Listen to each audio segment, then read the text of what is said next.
All right. Well, we have our inner primary on. So a couple things I wanted to let you know.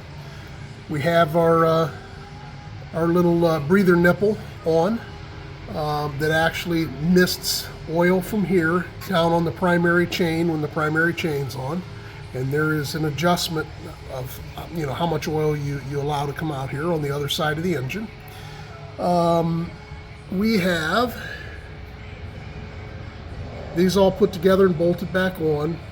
Just a caution on these tab washers. These tab washers, as you see, you put them on, and what happens is this tab washer here on top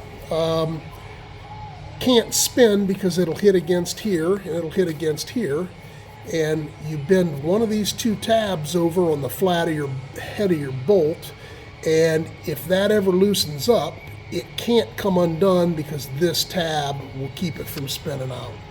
So here is the old ones I took off. You can see, oops, one of the tabs is already broke off. You can see this one. I think you can see maybe. Try to get it in focus. It's split. It's ready to bust off. I'm almost willing to bet that I could, there you go, bust it off just like that. So, moral of the story is, don't try to reuse those guys. Unfortunately, I had to buy them in a inner primary bolt kit, which cost me a lot more than just finding these tab washers. But time is money, right? So I went ahead and got the kit. That way I have some extra parts. So anyhow, that's a little nugget of knowledge that can keep your world really great. Another thing is when you have this all off and clean, there are multiple small holes that are in different locations. There's also one right back here.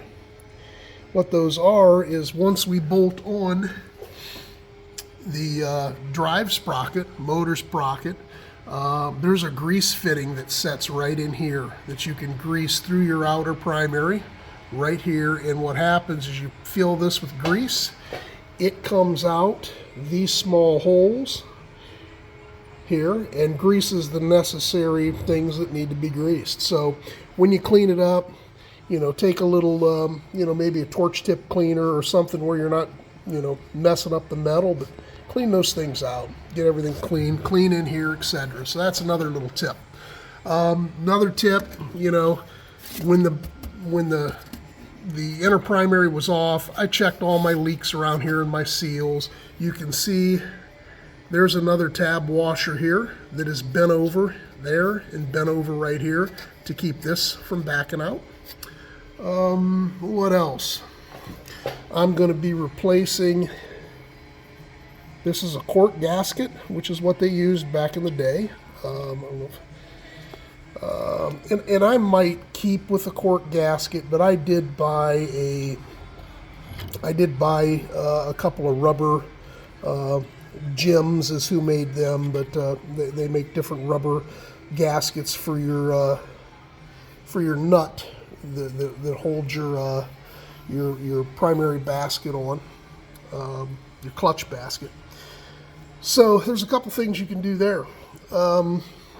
What else can I say?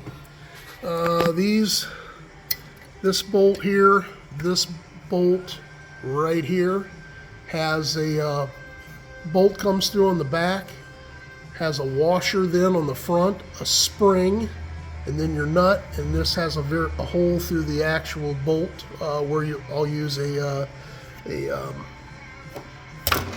where am I at? I've got brain lock right now. I'm going to use a cotter pin. There you go. Use a cotter pin through there. So that's another thing. So that's what holds that on. Now, here's the question. Maybe please comment if you're familiar. These are all dry clutches back in the day, so they weren't bathed in oil. Here's what I think people did in different variations. they went ahead and put a bolt in, and some of the newer ones, they used to bring the oil back to the oil.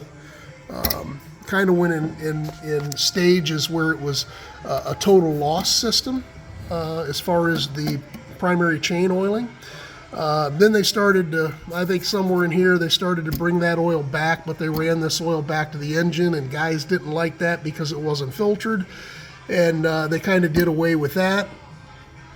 But this was kind of midstream where it was a total loss. I think the oil came out here. What someone's done is put a bolt in there, if you can see, bolt, cut a piece of rubber for a gasket, and they drilled a little hole right there. So what's going to happen is this is going to mist oil into this primary cover, providing your gasket doesn't leak. It's going to start to fill up with oil right to there. That way your chain gets bathed in oil and makes it last a little longer, keeps it from stretching, keeps it from getting too hot, etc. And then drains out and weeps out here and drips. So some of these drips under from Harleys, I mean, shit, they're built to drip. So I think someone just pulled in. So anyhow, that's the story of where we're at on this now.